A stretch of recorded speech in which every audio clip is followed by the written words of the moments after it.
Hello friend, नमस्ते, राम राम।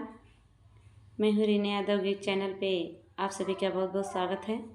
मैं आप सभी को बहुत प्यारा सुंदर चटकुल्ला नाच गीत लेके आई हूँ। मेरा नाच गीत कैसा लगा कमेंट बॉक्स में ज़रूर बताना।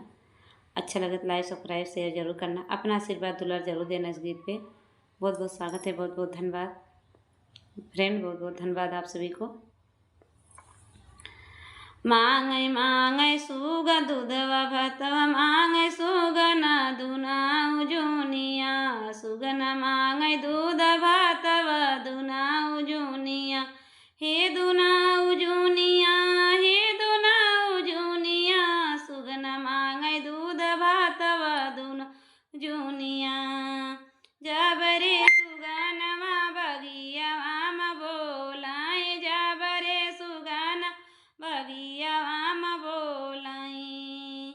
जा सुनै सुनै मोर सासुरु सुबेदारवा, सुनै सुनै मोर सासुरु सुबेदारवा। मांगै मांगै सुगना दूधवा दुनाउ जुनिया, सुगना मांगै दूध भातवा दुनाउ जुनिया। जबरे सुगनमा दुआरवा प बोलाई, जबरे सुगनमा दुआरवा प बोलाई। जा सुनै सुनै मोर जेठवा दुनाउ जुनिया, सुनै सुनै मोर जेठवा दुनाउ जुनिया। सुगना मांगै दूध भातवा दुनाउ जुनिया।